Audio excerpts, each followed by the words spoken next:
Pangarap mo ba na kumita ka habang natutulog ka? Yes, sa episode na ito, tuturuan kita ng 4 na opportunity kung maaari saan ka kumita habang ikaw ay asleep. If you're interested, you got to finish this video. Videos that will make you wealthy and debt-free. Hi there, this is Chinky Tan, your pambansang wealth coach. Ito na po yung best opportunities to consider this coming 2024. Natapos na po yung part 1, ito na yung po yung part 2. As I mentioned sa part 1 talaga, one of the best talaga opportunity you can get into is online selling. Bakit po online selling? Kasi ito na yung pong uso di ba? Yung e-commerce at convenient, di ba? Ang kagandahan po nito, marami na pong bumibili talaga online. Kung ikaw mismo na nakikinig at nanood, kung ikaw ay bumibili na sa online, type me para malaman kung ilan talaga bumibili po sa online. So, ang tanong, ano yung magandang business model? May 4 na business model po tayong titignan pagdating po sa online selling na pwedeng magpayaman po sa inyo. Number 1 is what we call as B2C. Ang ibig sabihin ng B2C, business to consumer. Yung online selling po ngayon na mismo yung kumpanya nag-o-offer na o may-ari, yung CEO, nag-o-offer na directly sa mga target market, lalo sa mga masa. Ginagamit po nila ang mga platform na talagang super effective and super galing na po ngayon. Definitely, itong mga again, in no order, Shopee, Lazada, and TikTok Shop. Grabe po. Ang TikTok Shop ang pinaka-latest player sa e-commerce industry. And then, ang ginagamit na po right now, especially sa TikTok Shop, yung live selling po. Ito na yung latest trend na makikita mo na may parang home TV shopping po pero nasa internet po siya. Ito yung size na ganito, pwede na kayo bumili, di ba? Pwede kang magtanong, pwede kang mag-interact. And one of the queen of online selling ay walang iba kundi si Rose Martin. Sinabi po niya sa interview sa Tony Talk, siya po ay bumebenta ng at least average of 13 million pesos a day. 13 million pesos a day, you do your own math. Okay, times 30 days, di magkano na yan? Di ba? Di mga 390 million. O times 10 months, di 3.9 billion. So, potential income po nito, B2C, sa online selling, millions to billions.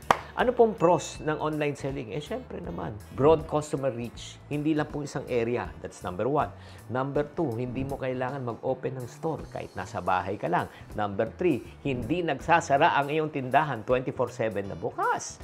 And then, ang kagandahan po ng live selling po ay real-time interaction with your customers. So, immediately, check out. Mine. Diba? Tapos niyan, ang kagandahan pa dito, marami na pong gumagamit. And then, cons naman po. Siyempre, ang cons naman, ganito. Masyado na malaki ang competition. Marami na rin kasi pumapasok dito.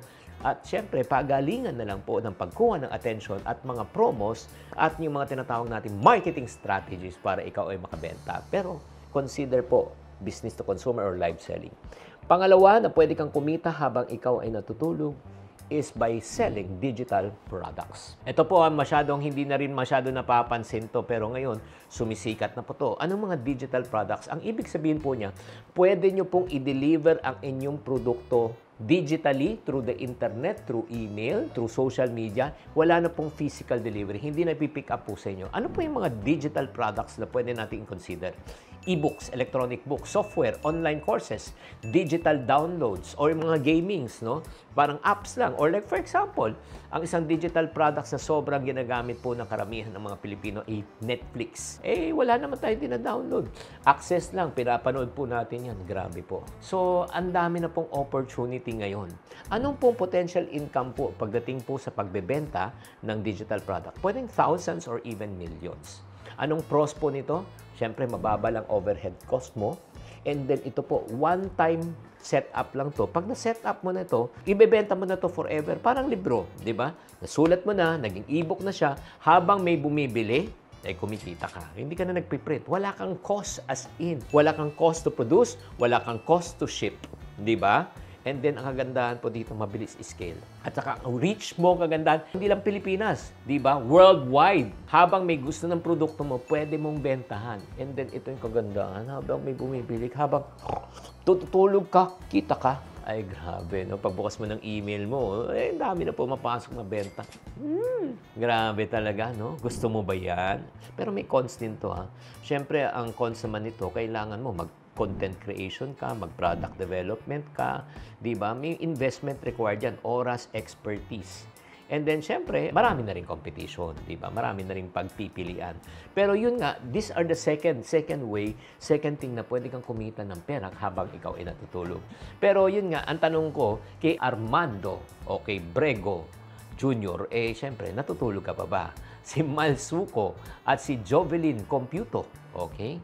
5067. Ipagpatuloy pa natin, ito pang third thing, no, that you can sell in order for you to make money while you are sleeping are what we call as digital services. Ano tong digital services? Ito naman po yung mga work from home, freelancing, di ba? Ay, sandali lang, Chinky. Di ba kailangan magtrabaho ka para kumita ka? Di ba? You exchange time for money? Pwede na itong digital services, ikaw ay magiging tinatawag nating agency. Ano ibig sabihin ng agency? Ikaw mismo ang magmamarket ng mga services, then ha-hire ka ng mga experts, mag-hire ka ng mga virtual assistant to work under you. Ikaw na mag-agency, tapos ko-commission ka na lang. Like for example, meron kang makuha isang kliyente, 'di ba, sa video editing, charge mo ng 50,000 pesos or 1,000 US dollars. Pero ang binabayaran mo lang sa staff mo is 500 US dollars. So in other words, kumikita ka ng 500 US dollars per person na hindi na ikaw nagtatrabaho dahil ikaw ang digital agency, habang ikaw ay tulog, kumukomisyon ka. O, di ba? Magandang idea rin ba yan? Kung magandang idea, type maganda. Magkano potential income? Pwede kang kumita ng thousands or hundreds of thousands or talagang malaki ka ng agency to millions. Anong pros po nito?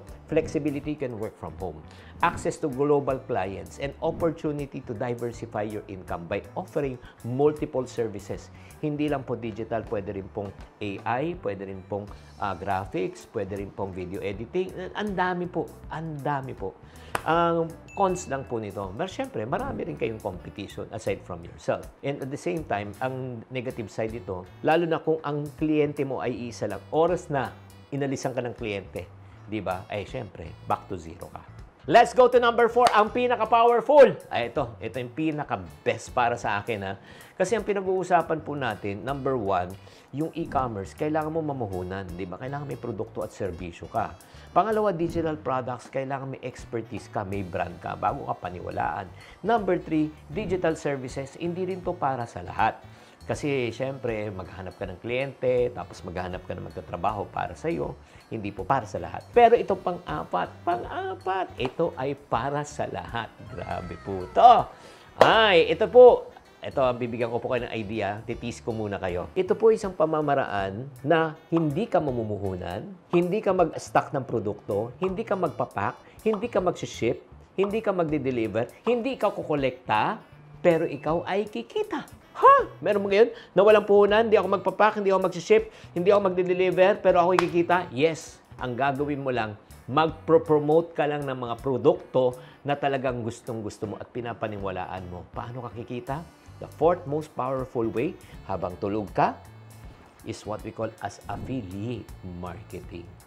Yes, grabe po yan, ha? Alam mo, ang kagandahan po talaga sa affiliate marketing, no, ngayon, talagang pwede kang kumita ng thousands or even millions po. Alam nyo ba, ito just to prove to you na talagang maganda po yung affiliate marketing. Totoo ba yan talaga, Chinky, na pwede ka talaga kumita sa affiliate na wala kang puhunan? Katulad nga nito, tignan mo, ito yung mga affiliate ko sa TikTok. Itatago na lang natin sa pangalan na Happy, okay? Hindi natin i-reveal ang tunay na pangalan. Siya lang naman ay kumita ng 20,000 pesos. O, di ba? Sa commission, grabe naman, tignan mo. Ito naman, ito pa, ito. Ilagay na lang natin sa ilalim ng pangalan na TikTok Shop. O, di ba? Ito naman, kumita siya naman ng 84,994.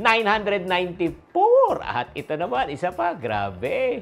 Ito naman, itago naman na natin sa pangalan, all creators na lang. Siya ay kumita ng 58,000 pesos. Grabe. Ito talagang wala siyang ship. Ang pinomote lang nila yung aking libro. Oo, at saka ipon box.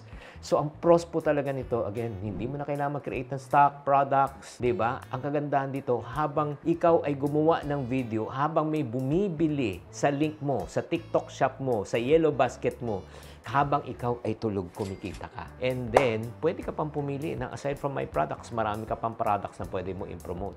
Pero ano namang cons nito? Syempre, kailangan mo, number one, mag-create ka ng content. Di ba? Kailangan masipag ka, matyaga ka. Hindi lahat ng dinedevelop mong content ay magba-viral. Kailangan matyaga ka, consistent ka. At the same time, yung commission rate po ay nagbabago po yan. Pero para sa akin, no, yung sa akin sa shop ko na Chinkitan sa TikTok, we offer 20%. Grabe! 20% commission. As a matter of fact, isa pang kwento. Meron akong last year from November, January, and February, 3 months, kumita lang siya ng 3 million. Grabe. Sa pag-a-affiliate niya. Kaya kung titignan niyo po, ito po yung 4, no? Ano po ang nababagay sa inyo? Number 1, business to consumer. Okay, live selling ka, di ba? Number 2, digital products. Ikaw mag-create. Or number 3, ikaw yung gumawa ka ng ahensya, digital services. Or number 4, mag-affiliate marketing ka na lang. Oo. So, among the 4, what do you think is the best and applicable to you? Pakitype na lang sa comment section ano sa palagay niyong pinaka-feasible po sa inyo. Okay? Pag sinabi yung affiliate marketing pero wala kang kaalam-alam kung paano mag-start ng affiliate marketing, may good news po ako sa inyo. If you want to learn how to become an affiliate and earn money while you are sleeping, I want to give you a free session. Free session, libre. Yes, I will teach you. Kasi marami na po nagtatanong kung paano ba mag-affiliate, especially sa TikTok at paano kumita. So all you need to do, I want you to register for free. All you need to do, ang gagawin nyo, hanapin nyo na lang po yung link below or on top, no? And then I want you to register. Libre po siya. At sana naman makatulong po ako sa inyo sa inyong journey ng affiliate katulad ng mga kinikita nila 20,000, 50,000, 80,000. Yes, pesos. Maraming salamat po at sana naman naliwanagan kayo. Kung naliwanagan kayo at na-excite po kayo sa video na ito, pakitype lang kung ano natutunan nyo. At kung may katanungan pa kayo, don't hesitate to comment below. Tatandaan, tamang karunungan, tamang disiplina po ang susi sa pagyaman.